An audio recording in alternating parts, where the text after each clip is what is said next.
Okay, nandito tayo sa Patindig Araw Terminal ng PBSM Toda at magpapalipad tayo. Curious lang ako doon sa ginagawang kalsada, papunta doon sa looban, papunta ng Bukandala, papunta ng dito sa may Eden, yung sementeryo dito sa Bayan Luma 9. Ayun. So, yun ang pupuntahan natin at dito ako'y medyo kinakabahan dahil ang daming high tension wire. Meron pa ditong high voltage wire, yung transmission wire talaga ng papunta ng mga ano bang tawag dito, ng mismong gawaan na kuryente. Ayan, yung pinakamalaking poste na yan. Hindi ko malaman kung saan ako susuot kasi merong live wire sa baba, meron pa sa taas. Ayan o, ang taas niyang poste na yan, no? Susuot ako dito sa gilid na yan. Dahan-dahan, dahan-dahan at baka tayo'y yan, buhay na yan, yan ang papunta ng Tagaytay, mga katoda. Yan, Tagaytay yan, papunta ng Tagaytay. Medyo itataas natin ng konti para tayo ay, pero kabado tayo. Ito namang lugar na to, yan, papunta naman yun ng Manila. Medyo mabilis lang ang napuntahan. Ito na may Patindig Araw. Yan. Ito yung aming terminal. Sa baba niya kulay puti na pader na yan. Diyan tayo nagpalipad ng drone. Yan. So, ito naman papunta ng Buhay na Tubig. Yan. Buhay na Tubig yan. Papunta na katapat niyan ay Patindig Araw, 7-Eleven. Tabi na 7-Eleven yung Alphamart. Yun ang terminal ng PBSM Toda along the highway, Aguinaldo Highway. At ayan, titingnan na natin, pupuntahan na natin ang ating yan yung 7-Eleven. Ayan o, sa baba, bandang kanan, yan ang corner ng Patindig Araw. Okay, yan yung papunta ng Tagaytay at pupuntahan natin yung ating prospect at curious tayo kung saan ba patungo yung, kasi way na yun eh.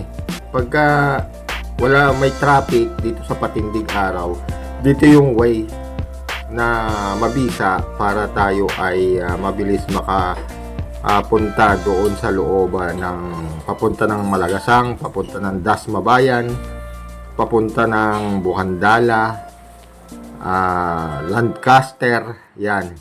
Dito ka na dadaan. Yung papunta ng Kawit, dito ang daan. So, may ginawa na naman silang kalsada dito. Malapit lang sa dito nga, sa Chowking. At tapat ng Chowking ay yung McDonald along Aguinaldo Highway. Pinasok yung subdivision ng Houseland. Doon sa mismong Houseland, ayan, ito yung Houseland. Makita mo, yung kulay pula na bandang kanan na yan, yung gate na yan eh. So, yan ang papasok na ng Houseland. Ayan. Ay, banda rito pa pala yung gate. Ayan. Ito, Houseland na yan. Dire-diretso. Tapos, dito, sana bakod dyan. Ngayon, ako para mabilis. Nag-change ako ng sports mode. Nasa lang ako normal mode. Sports mode natin para medyo mabilis. Ito, gate na yan eh. Yan na yung gate ng Houseland. Ito na yung kalsada na ginawa. Binutas yung bakod. Tapos dito ang diretso. Yan, naka-sports mode tayo. Titingnan natin kung ano yung mas mabilis at para hindi na lumabas yung ating warning. May warning. Ay, lumabas na ang warning. Ayun. Ayan ang warning. So, dyan tayo nangangamba. Yan kasi, na lamang ko na kailangan mo na talagang pabalikin kasi mawawalan ka na ng mawawalan ka na ng monitor. Yan ang ibig sabihin yan eh. Yung sign na yan ay para doon sa kuha ng camera. Nawawalan na siya ng signal doon sa atin, doon sa baba sa remote control.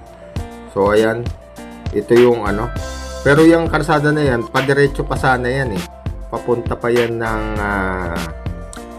Pulo sa Real. ayun. Tapos from Pulo sa Real, kakanan ng papunta naman doon sa ano, sa Tulay Julian. Ayun. Ito na yung ano ginagawa. Ayan, may backhook. Ayan, dyan ang lusutan yan. Ito yung sa kanan, yan diretso na yan papunta ng Palengke. Ito namang nasa kaliwa, yan papunta ng Bukandala. Yan, papunta ng Palengke yan, mga katoda. Nawawala na signal ko. Ayan. Itong nasa kanan na yan. Ito, yan, papunta ng Bukandala. Kanto, Jollibee, SM Center Imos. Ayan. Diyan, nawawala na yung signal natin, mga kapatid. So, dyan, nag-automatic return home na siya. Ganun pala yan. Pagka nawawala na yung kanyang ano, yung kanyang signal, magre-return home, automatic siya magre-return home. Wala akong pinipindot dyan, pero bumalik siya ng kusa. Ang galing. Ayan o, nawala na yung pinakang ano, nawala na yung monitor, nag-blurred na. So, yan, babalik yan kasi nag-return home na siya. At ayan, bumabalik na siya. Ayun. Tapos nag-warning din siya ng strong wind. Warning. Ayun. Dahil mahangin na. Hapon na yan, mga katoda. Alas 5 ng hapon. Nakaabot din naman ng 500 plus meter. So, ang ibig sabihin, yung 500 meters ay equivalent of half kilometer. Diba? So, half kilometer tayong nakapagpalipad kahit pa paano, mga katoda. Ayos. Maliit 135 grams ang ating drone, pero ang tinahak niya ay medyo malupit-lupit, malayo-layo. Ayan, sa loob ng ilang minuto lang. Ang tansya ko, tatakbo ito ng 10 minutes sigurado. Yung ating ano, yung vlog na to. Ayan. Nangangamba nga rin ako baka hindi sa akin pumunta tong drone. Kasi nung nag-return home, hindi ko na kabisado kasi yan taas na yan. Pero ang galing, nakita ko na pagtingala ko na ando na agad sa ano, sa taas ko yung ano, yung drone at nag-hover siya ng gano'n, umiikot-ikot lang. Ayun, so pinababa ko na. Pero ayan strong wind pa rin ang sign niya. At patuloy pa rin siyang bumabalik kung saan natin siya pinalipad. Ayan, malapit na. Yan na. So, Aguinaldo Highway na yan. At ang ating taas ay 49 meter.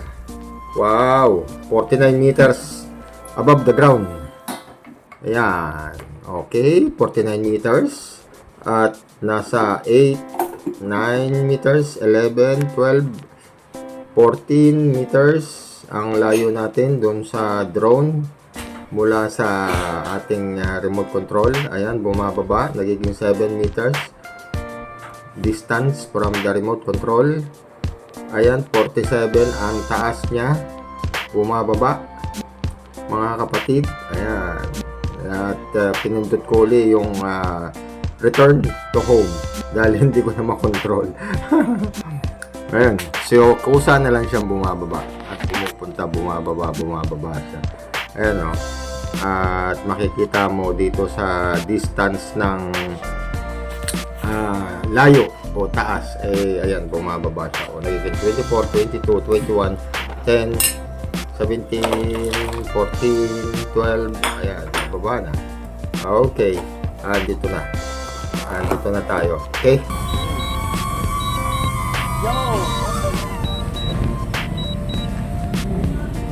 yun, nakunan din. Okay, nakunan din. Nakunan din ang spy.